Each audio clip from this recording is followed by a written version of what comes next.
Card আমরা choice করব। তার জন্য প্রথমে চলে যেতে হবে রেওয়ার্ড অপশনে। রেওয়ার্ড অপশনে যাওয়ার পর আপনারা ডেইলি কম্বো প্যাকেজের প্লে বাটনে আপনারা একটি ক্লিক করবেন।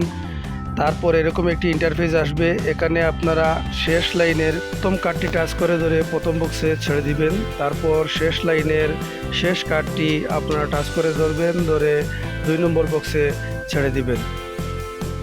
এবার আপনারা আবারও 3 নম্বর লাইনের 2 নম্বর কার্ডটি টাচ করে ধরবেন, ধরে 3 নম্বর বক্সে ছেড়ে দিবেন। তারপর আপনারা দ্বিতীয় লাইনের 3য় নম্বর কার্ডটি টাচ করে ধরে 4 নম্বর বক্সে ছেড়ে দিবেন। এবার চেক বাটনে একটি ক্লিক করবেন। চেক বাটনে ক্লিক করার পর আপনারা ক্লেম বাটনে ক্লিক করবেন। ক্লেম বাটনে ক্লিক করার সাথে সাথে আপনাদের ব্যালেন্সে আজকের যে রেওয়ার্ডটি ক্যাশ হয়ে যাবে। প্রতিদিনের পিক্সেল ট্যাবের কম্বো পরিচিতি পেতে হলে আপনারা আমাদের ইউটিউব চ্যানেলে সাবস্ক্রাইব করবেন এবং টেলিগ্রাম চ্যানেলে জয়েন